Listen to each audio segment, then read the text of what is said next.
L'Assemblée générale va à présent entendre une intervention de son Excellence, M. Mahmoud Abbas, président de l'État de Palestine. Je demande au protocole de bien vouloir accompagner son Excellence.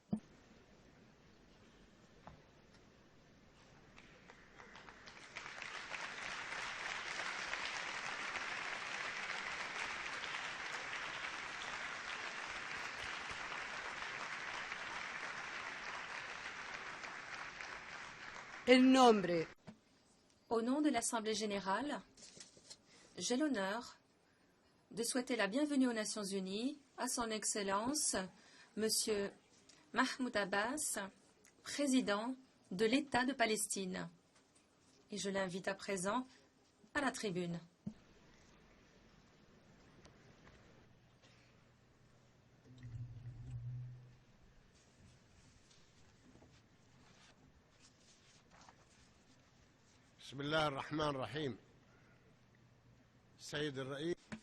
Au nom de Dieu, le clément, le miséricordieux.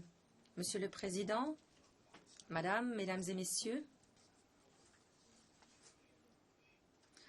en cette année déclarée Année internationale de la solidarité par l'Assemblée générale des Nations unies, solidarité avec le peuple palestinien, Israël a choisi de faire de cette année une année de nouvelles guerres de génocide perpétrées à l'encontre du peuple palestinien. En cette année, pendant laquelle cette Assemblée, au nom des pays et des peuples du monde, a exprimé les aspirations et la détermination du monde de réaliser une paix juste qui permette la liberté et l'indépendance du peuple palestinien dans son État de Palestine aux côtés d'Israël, la puissance occupante a choisi de défier la planète tout entière en lançant sa guerre contre Gaza, dans le cadre de laquelle ses avions, ses chars ont brutalement assassiné des vies dévastées, des maisons, des écoles, fait voler en éclats les rêves des enfants palestiniens, des femmes, des hommes, et dans la pratique réduisant à néant leurs derniers espoirs de paix. Mesdames et messieurs, j'ai pris la parole ici même en des heures semblables en 2012. J'avais mis en garde la communauté disant que la puissance occupante coloniale préparait une nouvelle Nakba contre le peuple palestinien. Et j'avais lancé un appel, empêcher une nouvelle Nakba, appuyer l'établissement d'un État libre et indépendant de Palestine maintenant. Je suis revenu ici, dans cette salle, 2 mois plus tard, alors que la Palestine pansait ses plaies et que son peuple enterrait ses enfants, ses femmes, ses hommes, chéris et martyrs, après une autre guerre menée contre la bande de Gaza. Et ce jour-là, j'avais déclaré qu'il ne faisait aucun doute qu'aucune personne au monde n'avait besoin que des dizaines d'enfants palestiniens, des dizaines de milliers d'enfants palestiniens perdent la vie pour confirmer qu'Israël insistait encore pour occuper notre terre et que nous n'avions pas besoin de milliers de raids meurtriers, de tonnes d'explosifs pour rappeler au monde qu'une occupation était en cours qui devait s'achever et qu'un peuple devait être libéré.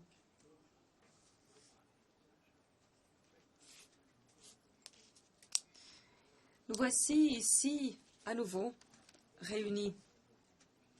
Nous sommes pétris de douleur, de regrets, d'amertume, à parvenir une fois encore aux mêmes conclusions, à soulever les mêmes questions après une nouvelle guerre. La 3e guerre menée par l'État d'occupation raciste. 3e guerre en l'espace de 5 ans menée contre Gaza. Une petite région densément peuplée et précieuse de notre pays. La différence aujourd'hui est que l'ampleur de ce crime de génocide est plus grande encore. Et la liste des martyrs, notamment des enfants, s'est allongée. De même que la liste des blessés, des handicapés, des dizaines de familles ont été entièrement disséminées. La différence aujourd'hui est qu'un demi-million de personnes ont été déplacées. Le nombre de maisons, d'écoles, d'hôpitaux, de bâtiments publics, de bâtiments résidentiels, de mosquées, d'usines et même de cimetières détruits, ce nombre, disais-je, est sans précédent aujourd'hui.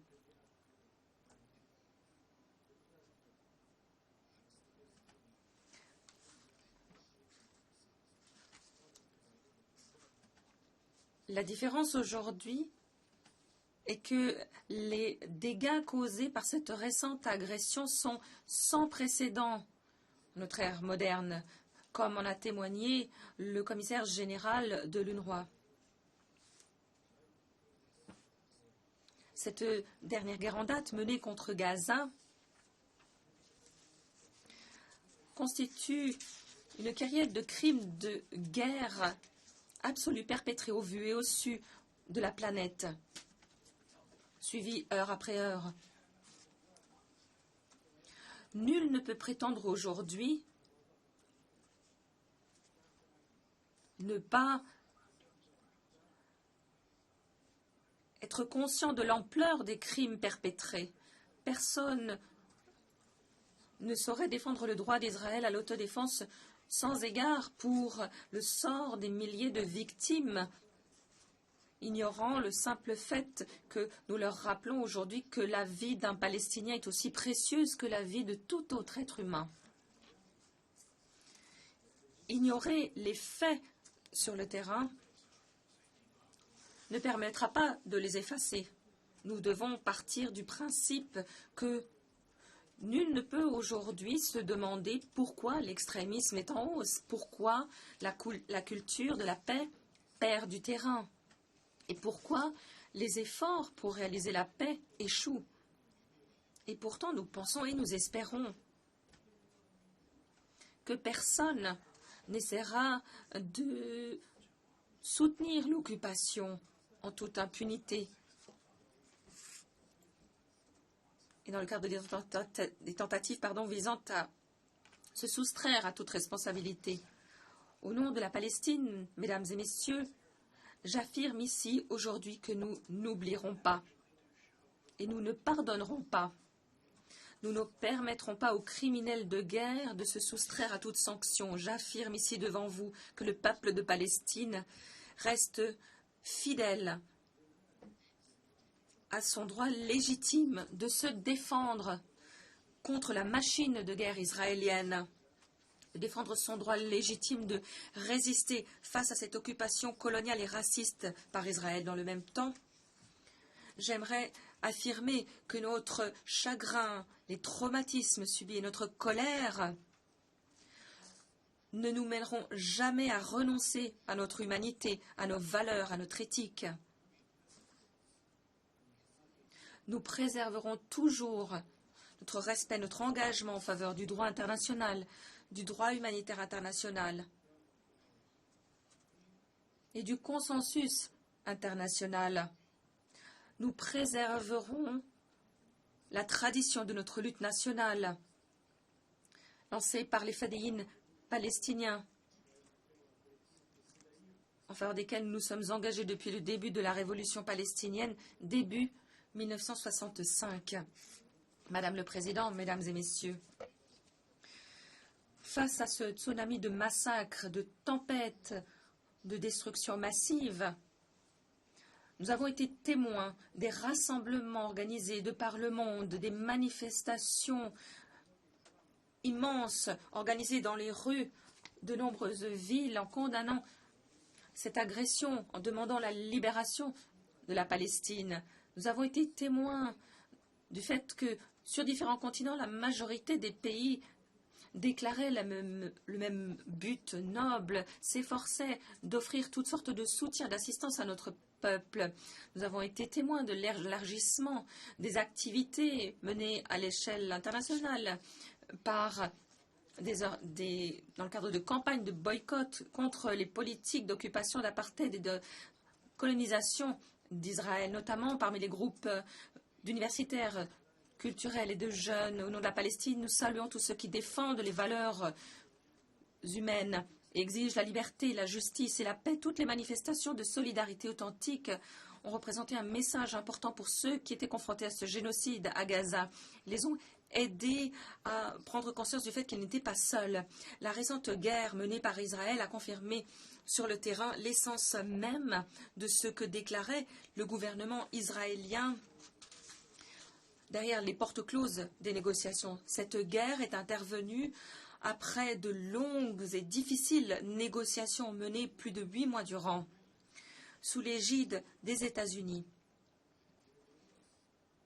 Après que le président Barack Obama ait déployé des efforts, après les efforts tenaces de son secrétaire d'État, John Kerry, nous nous sommes associés à cette entreprise de bonne foi, avec une grande ouverture d'esprit, de manière positive.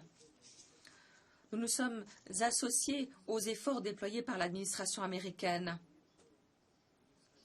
Nous avons défendu nos positions fermes sur la base des résolutions imposant la légitimité internationale. Nous avons respecté tous nos engagements, toutes les ententes conclues. Alors que nous étions les témoins de l'escalade de la violence, nous avons fait montre d'une retenue inimaginable, taisant les cris de population, pansant nos plaies, afin de donner toutes les chances de succès possibles aux efforts déployés par les États-Unis. Toutefois, comme à l'accoutumée, le gouvernement israélien n'a pas manqué l'occasion de saper les chances de paix. Au fil de mois de négociations, la construction de colonies, les confiscations de terres, les démolitions de maisons, les assassinats, les campagnes d'arrestation, les déplacements forcés à grande échelle dans la bande de Gaza se sont poursuivis avec la même intensité. Le blocus imposé à la bande de Gaza est encore renforcé. La campagne d'occupation a ciblé plus particulièrement la ville de Jérusalem et ses habitants, essayant de dénaturer de manière artificielle l'esprit, l'identité et la nature de la ville sainte, se concentrant sur la mosquée Al-Aqsa, menaçant d'avoir des conséquences très graves. Dans le même temps, des bandes racistes et armées de colons continuaient de perpétrer des crimes contre le peuple palestinien, sa terre, ses mosquées, ses églises, ses biens et ses oliviers. Comme à l'accoutumée, le gouvernement israélien n'a pas réussi à instaurer la paix. Il a violé un accord avec l'administration américaine portant sur la libération d'un certain nombre de prisonniers palestiniens détenus dans les prisons d'occupation. Nous continuons d'insister pour que tous soient libérés. Lorsque des questions simples leur étaient posées dans le cadre des négociations directes ou par le biais du médiateur américain, le gouvernement israélien n'a pas hésité à révéler son vrai visage. Israël refuse de mettre un terme à l'occupation de l'État de Palestine, État occupé depuis 1967. Bien au contraire, il s'efforce de maintenir l'occupation, de l'approfondir encore, rejette l'État palestinien, refuse de trouver une solution juste au sort des réfugiés palestiniens. Telle est la position officielle du gouvernement d'Israël. L'avenir proposé par le gouvernement israélien au peuple palestinien implique, dans le meilleur des cas, des ghettos isolés pour les Palestiniens, sur des terres fragmentées, sans frontières, sans souveraineté sur son espace aérien, ses ressources en eau, ses ressources naturelles, lesquelles resteront sous le joug et le contrôle des colons racistes et de l'armée d'occupation. Dans le pire des cas, cet avenir proposé sera une forme des plus odieuses d'apartheid.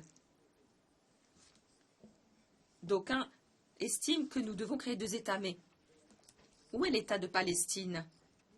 Voilà l'État de Palestine qu'Israël souhaite créer. Israël a confirmé dans le cadre des négociations qu'il rejetait la paix avec ses victimes, le peuple palestinien.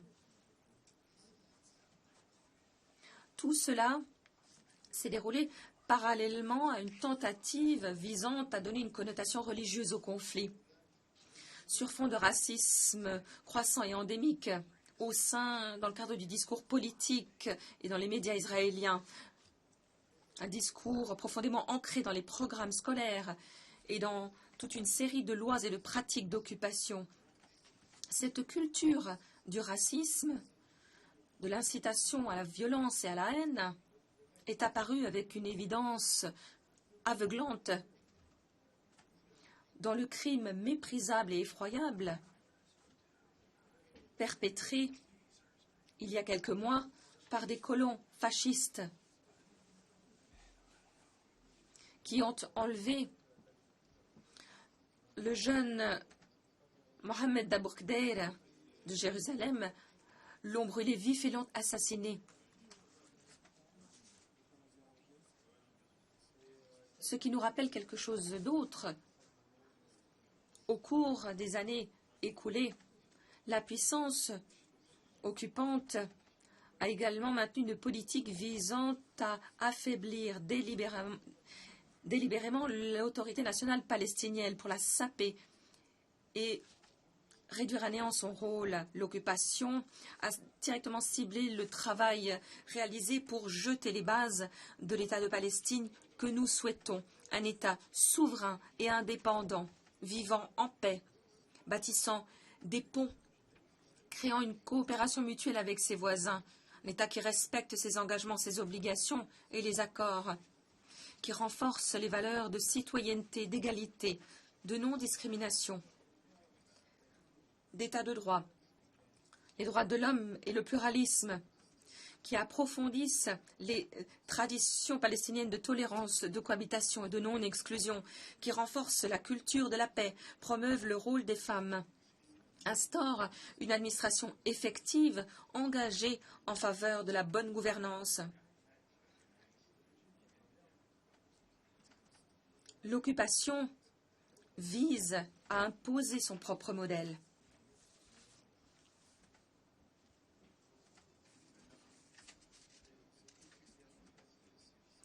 Il s'agit là de l'antithèse de ces politiques de colonisation, puisqu'ils souhaitent réduire à néant toute chance de réalisation d'un État palestinien indépendant dans le cadre d'une solution à 2 États.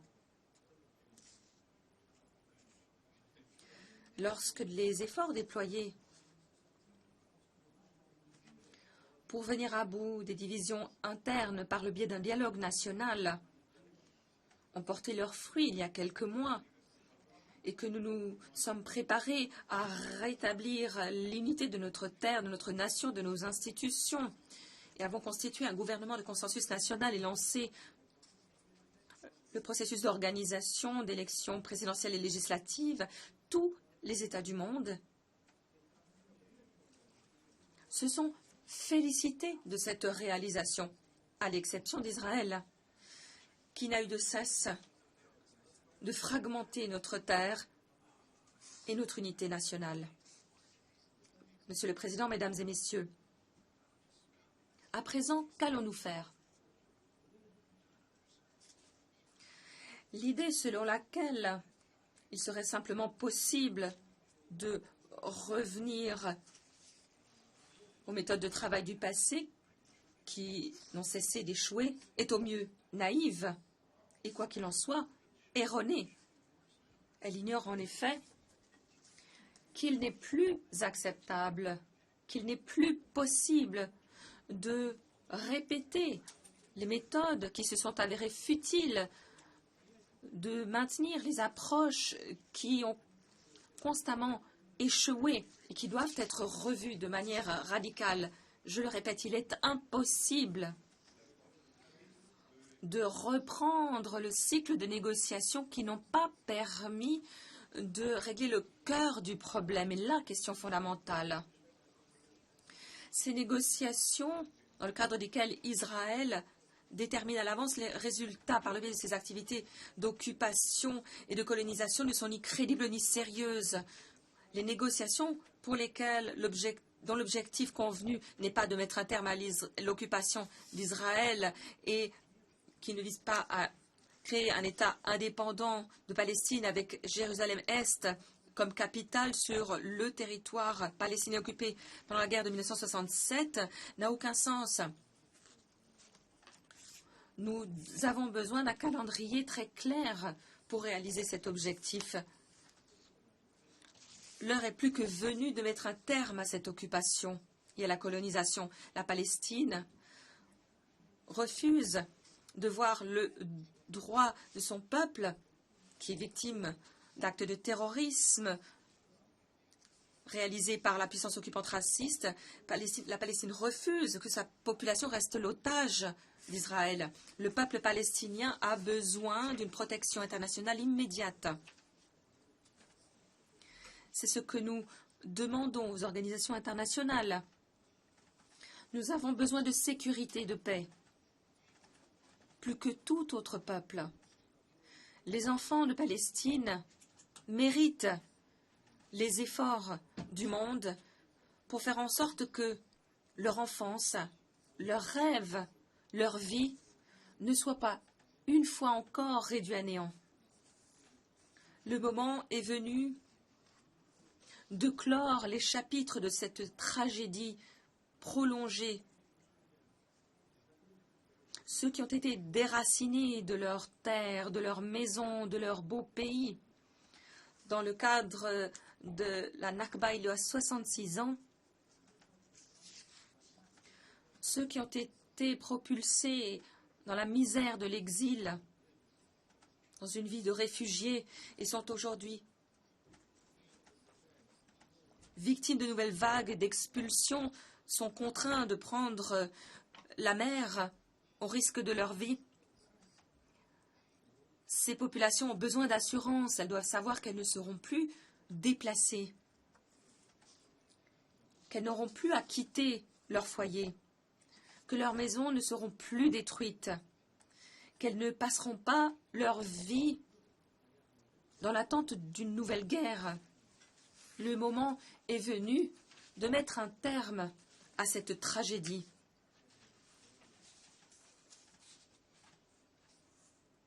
Nous n'accepterons pas de rester encore et toujours ceux dont on exige qu'ils prouvent leurs bonnes intentions en faisant des concessions aux dépens de leurs droits. Ceux qui doivent rester silencieux alors qu'on les assassine, que leur terre leur est volée. Ceux à qui l'on demande de comprendre les conditions de l'autre partie et l'importance de préserver son gouvernement de coalition alors qu'il subit l'occupation. Nous essayons de vivre, d'exercer ce droit très simple de rêver à des jours meilleurs. Nous espérons un avenir plus stable. Nous voulons que nos jeunes puissent planifier leur avenir dans la paix, dans la sécurité, dans leur pays, comme toutes les autres populations de ce monde. Le moment est venu d'instaurer une paix juste dans une terre de paix. Comme je l'ai dit à maintes reprises, nous sommes le seul peuple encore occupé.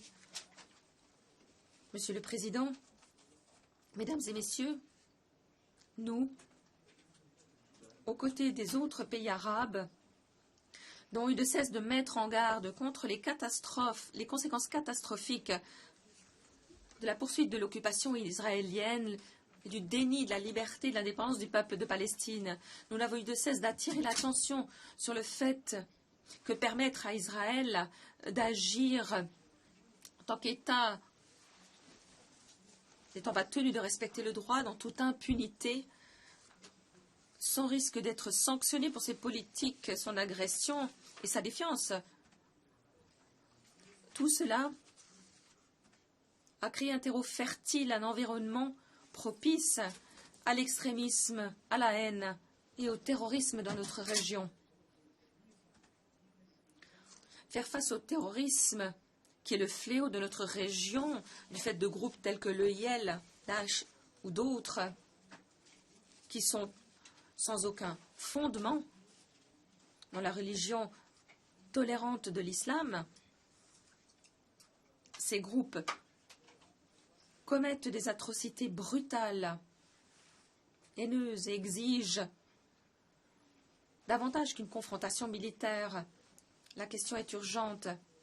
Elle exige bien plus qu'une simple condamnation, que des déclarations de position, lesquelles restent certes nécessaires. Ce dont nous avons besoin, c'est d'une stratégie d'ensemble crédible qui permettra d'éradiquer les sources et les racines du terrorisme. Dans notre région, à tous les niveaux politiques, intellectuels et économiques, nous avons besoin de jeter des bases solides pour forger un consensus raisonnable et pratique qui permettra de lutter contre toutes les formes de terrorisme, où que ce soit, dans le cadre d'efforts collectifs déployés par l'Alliance des nations, des peuples et des civilisations. Cette situation exige à titre prioritaire de mettre un terme à l'occupation israélienne de notre pays, laquelle constitue une forme méprisable de terrorisme d'État qui fait le lit de la haine, du terrorisme, de l'incitation à la violence. Monsieur le Président, alors que nous continuons de pâtir des horreurs de la guerre, nous sommes confrontés à un défi de taille, à savoir reconstruire ce qui a été détruit par l'occupation. C'est la troisième fois que nous devons reconstruire à l'invitation de la République arabe de l'Égypte et du Royaume de la Norvège, que nous remercions sincèrement. La ville du Caire accueillera le mois prochain une conférence internationale pour les opérations de secours et la reconstruction de la bande de Gaza. Notre gouvernement présentera à la conférence des rapports complets sur les pertes infligées par l'agression aux différents secteurs de la société. Nous présenterons des plans et programmes détaillés qui seront rapidement mis en œuvre et supervisés dans la bande de Gaza pour répondre aux besoins de secours urgents, pour assurer la reconstruction en coordination avec les agences et organes des Nations Unies. Tout cela aura lieu sous l'égide des Nations Unies. Il y a plus de 2 jours, les factions palestiniennes ont insisté leur appui à Gaza pour faciliter la reconstruction, tout en remerciant une fois encore l'ensemble des États et organisations qui se sont empressés d'apporter leur assistance au peuple palestinien pendant et après la guerre. Nous sommes convaincus que les pays amis et frères continueront d'appuyer les plans et les programmes que nous présenterons. Et sommes convaincus que la conférence débouchera sur des résultats pratiques qui permettront de satisfaire aux attentes et aux besoins des victimes de cette agression. Nous réaffirmons ici que la condition préalable première du succès de ces plans et de ces efforts est de mettre un terme au blocus imposé par Israël, un blocus méprisable qui étouffe depuis des années la bande de Gaza, qui l'a transformée en la plus grande prison à ciel ouvert du monde pour près de 2 millions de citoyens palestiniens. Dans le même temps, nous réaffirmons notre engagement et la nécessité de consolider le cessez-le-feu par le biais de négociations sous l'égide de l'Égypte. Toutefois, afin de répéter ce cycle de guerre et ce cycle de reconstruction tous les 2 ou 3 ans, il est impératif de se concentrer sur la question fondamentale.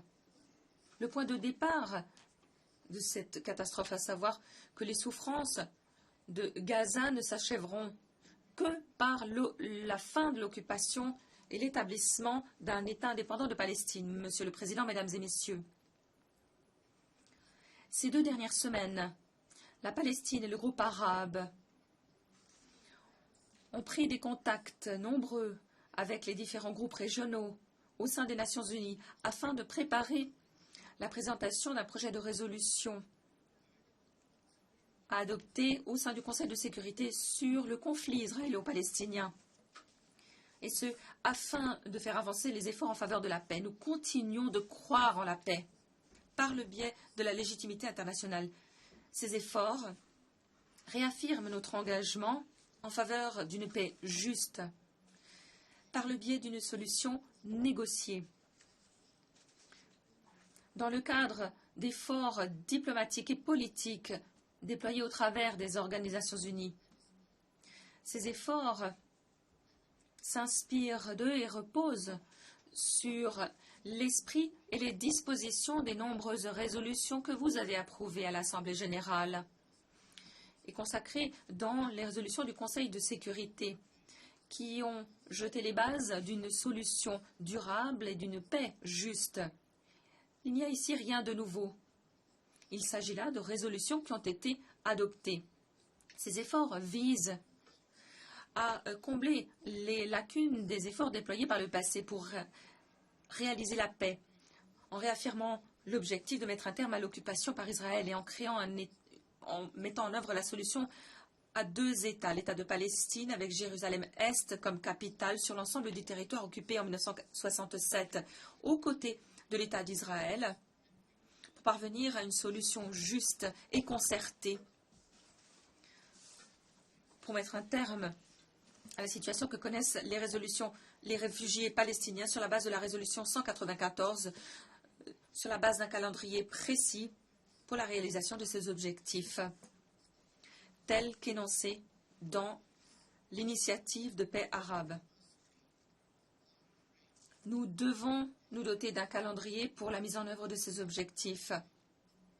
Celui-ci devra être lié à la reprise immédiate des négociations entre la Palestine et Israël pour déterminer les frontières, parvenir à un accord détaillé et complet et rédiger un traité de paix entre nos 2 pays. Un accord détaillé et précis sur le statut définitif de nos pays et donc un traité de paix complet entre nos 2 pays. Nous sommes convaincus que ces efforts sont largement soutenus par ceux qui se sont engagés à faire en sorte que notre pays ne soit plus le théâtre de nouvelles guerres et atrocités, par ceux qui souhaitent appuyer cette campagne de lutte contre le terrorisme, par ceux qui pensent qu'il est nécessaire d'agir rapidement pour corriger cette injustice historique infligée par la Nakba au peuple palestinien, et par ceux qui souhaitent que la paix prévale sur la terre des religions monothéistes. L'adoption de cette résolution réaffirmera ce que vous vous êtes efforcés de réaliser cette année, dans le cadre de l'année internationale de la solidarité avec le peuple palestinien. Peuple qui poursuivra sa lutte, qui conservera toute sa bravoure et renaîtra plus fort après la destruction. Comme le disait le poète Mahmoud Darwish, nous sommes touchés par maladie incurable, à savoir l'espoir. Nous sommes infectés par cette maladie qu'est l'espoir. Nous aimons la vie, pour autant que nous en donnions l'occasion. Monsieur le Président, Mesdames et Messieurs, une occupation est en cours, elle doit s'achever maintenant.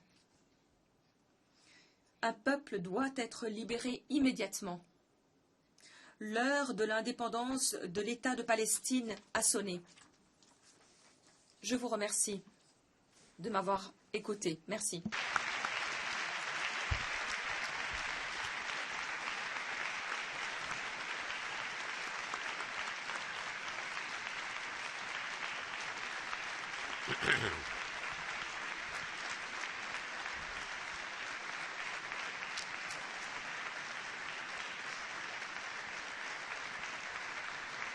On behalf Au nom